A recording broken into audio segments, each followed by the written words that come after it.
When you are walking the path of spiritual growth and transformation, especially within the twin flame journey, you eventually come to understand that this path is not just about reunion.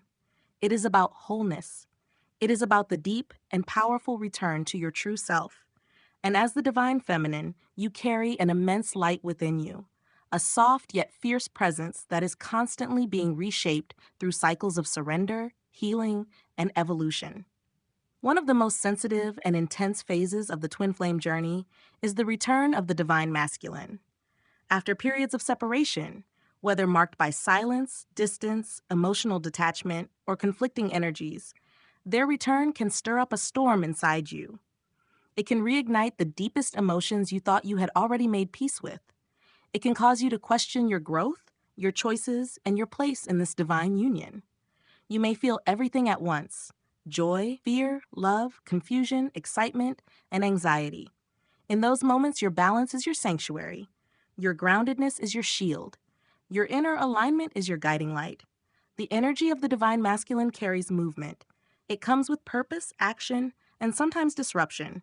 When this energy re enters your life after a long time apart, it is not uncommon for you to feel as though the emotional and spiritual stability you worked so hard to cultivate is suddenly being tested. But this is not a test meant to make you crumble. It is a call for deeper embodiment of your divine feminine essence. It is a chance to anchor more powerfully into your truth, even as your twin flame's presence shifts the landscape around you.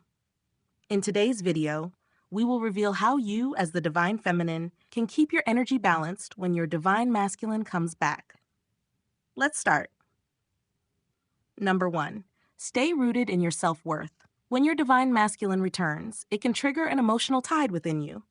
You may feel overjoyed at the reconnection, but at the same time, old wounds can resurface, especially wounds related to abandonment, rejection, or feeling unseen. It is essential in these moments to stay firmly rooted in your self-worth. Your worth does not fluctuate with someone else's presence or absence. It does not rise or fall based on how your divine masculine shows up. You are worthy of love, respect, and connection simply because you exist. That truth doesn't change because of their behavior. And while twin flame love is profound, it should never come at the cost of your dignity or inner peace. Remind yourself of how far you've come.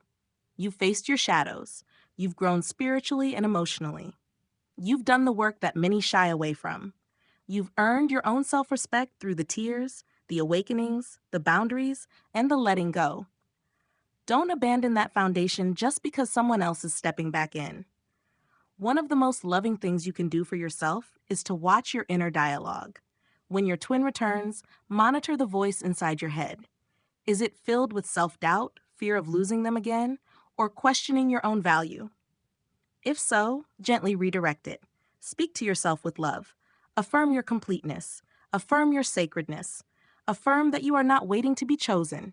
You already chose yourself. Even if your heart wants to give fully again, let your self-worth be the compass. Let it guide how much energy you give, how quickly you open up, and how firmly you maintain your boundaries. When your self-worth is strong, you are not reactive, you are responsive. You are not anxious, you are conscious. And that grounded energy is what truly sustains divine love. Number 2, don't rush the reunion. When someone you love deeply returns to your life, especially after a period of painful separation, it's natural to feel a sense of urgency. You may want to jump right back into connection, to pick up where you left off, or to create closeness instantly. But rushing the reunion often leads to energetic imbalance. As the divine feminine, your power lies in receptivity, not chasing. You are not meant to force timelines or bypass emotional integration. You are here to flow, to feel, and to allow love to unfold at a pace that feels safe, authentic, and grounded. When your divine masculine returns, give yourself permission to slow down. Take time to observe, not from a place of suspicion, but from a place of clarity. Notice their energy. Feel into their intentions. Are they aligned? Are they clear? Are they walking in integrity? Let them show you through consistent presence, not just words or emotional intensity. Rushing can also lead you to neglect your own needs. You may abandon your routines, forget to rest, or put their needs above your own. That's a pattern rooted in fear, not divine union. True reunion honors the wholeness of both souls. It does not demand urgency, it invites intention. Also, consider the emotional layers that have built up during the separation. You may still be carrying grief, resentment, or confusion. They may still be processing their own wounds. Rushing into union without clearing these layers only leads to more disconnection later. Give space for honest communication. Allow time for emotional safety to rebuild. Move slowly enough that your inner voice can guide you, not your wounds. Trust that if this connection is truly divine, it will not be lost because you took your time. It will only grow deeper. Your inner peace is not a prize to be traded for love. It is the soil in which sacred love flourishes. Number 3, create emotional boundaries without building walls. One of the greatest challenges in the return of the divine masculine is knowing how to protect your emotional space without closing your heart. After all you've been through, it is only natural to want to shield yourself. But there is a difference between a boundary and a wall. A boundary honors your emotional well-being. A wall disconnects you from your truth. Creating emotional boundaries means you acknowledge your capacity. You recognize when you are emotionally overwhelmed, and you give yourself the right to pause. You know what feels supportive and what feels draining. You communicate your needs, not from a place of fear or control, but from a place of self-respect. You don't have to absorb everything your divine masculine brings with him. You don't have to fix him, heal him, or carry his burdens. You can hold space for him without abandoning yourself. You can love him without letting go of your center. This balance is especially important if your twin returns carrying unresolved pain or uncertainty. You may feel tempted to step into a caretaker role, to smooth things over, or to suppress your own needs to keep the peace. But that pattern does not serve you, and it does not serve the union. Instead, practice emotional discernment. Before every interaction, check in with yourself. Ask, how am I feeling right now? Do I have the energy for this conversation? Am I acting from love or fear? Do I feel safe to be fully seen? These questions help you stay connected to your truth. They help you show up with presence, not pretense. They allow you to remain open-hearted without becoming emotionally entangled. Remember, boundaries are not barriers. They are bridges between two whole beings. When you honor your boundaries, you invite your divine masculine to meet you at the same level of emotional maturity. That's when true intimacy can blossom. Number 4, hold space for the unknown. Reunion doesn't come with a clear map. When your divine masculine returns, there is often a lot of uncertainty. You may not know what he truly feels. You may not know where the connection is headed. You may not even be sure how you feel. That ambiguity can feel unsettling, especially when you crave stability. But spiritual growth requires your ability to hold space for the unknown. It's the space where healing happens. It's where clarity is born. It's where deeper truths rise to the surface. The divine feminine is not afraid of the mystery. She knows that not everything needs to be solved right away. She trusts the timing of her soul. She knows that confusion is not a sign of failure, but an invitation to listen more closely to the whispers of her heart. When your twin returns, resist the urge to define everything immediately. You don't need to label the relationship. You don't need to extract promises or force answers. Instead, allow yourself to be in the present moment. Let things unfold. This doesn't mean you should ignore red flags or tolerate unhealthy behavior. It simply means you don't need to control the outcome. You can move through this reunion with open eyes and an open heart. You can ask questions, express your feelings, and remain emotionally present without demanding certainty. The unknown can be deeply uncomfortable, especially if you've been hurt before. But this discomfort is a portal. It teaches you how to trust your intuition, how to stay grounded in your energy, and how to surrender without losing yourself. Keep nurturing your own life. Stay connected to your passions, your practices, and your purpose. Let the unknown be a background, not the center of your world. The more you embrace the mystery, the more peace you will find within it. And often, it is in the unknown that love finds its purest form, not because it is guaranteed, but because it is chosen moment by moment, breath by breath. Number 5, stay connected to your inner sanctuary. In the whirlwind of reunion, it's easy to lose touch with the quiet, sacred space within you, the sanctuary you built during separation. That inner space is where your wisdom lives. It is where your soul speaks, where your energy renews, where your truth softens and expands. And when your divine masculine returns, this sanctuary becomes more important than ever. The external dynamics of reunion can be intense. Emotions may run high. Conversations may bring up old patterns. Energies may feel unsteady. If you rely solely on the outside connection to feel grounded, you'll constantly feel unbalanced. But if you remain anchored in your own inner world, you will move through everything with clarity and grace. Staying connected to your inner sanctuary is not about withdrawing or becoming emotionally distant. It's about remaining centered no matter what's happening around you. It's about remembering that you are your own home. Create daily practices that reconnect you to this space: morning stillness, breath work, journaling, walking in nature, gentle movement, silence before sleep. These rituals are not about self-improvement, they are about soul nourishment. They are your way of returning to yourself over and over again, even as the world around you changes.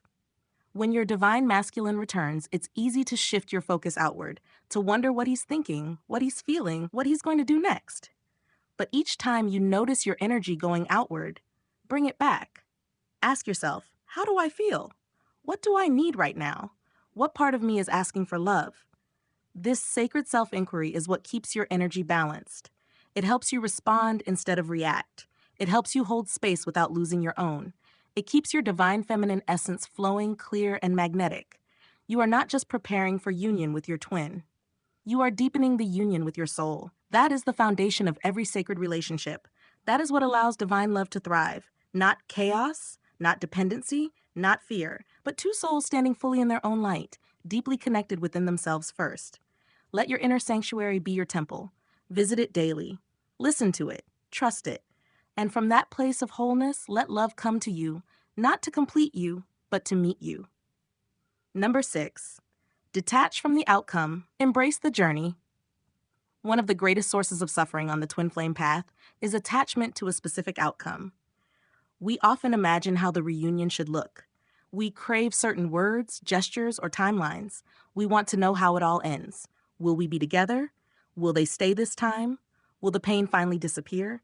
But attachment tightens the energy. It creates expectations, and when those expectations aren't met, it leads to disappointment, frustration, or even despair. When your divine masculine returns, it's very tempting to lock into the outcome. You might feel like this is your one chance. You might hold on too tightly, fearing it could all slip away again. But the divine feminine flows best when she is unattached, not disconnected, not indifferent, but free. Her power lies in her ability to surrender. She doesn't cling, she allows. She trusts that everything meant for her will come. She walks with an open heart, not a heavy grip. Detaching from the outcome doesn't mean you stop loving. It means you stop trying to control how love unfolds. It means you focus more on the energy than the destination.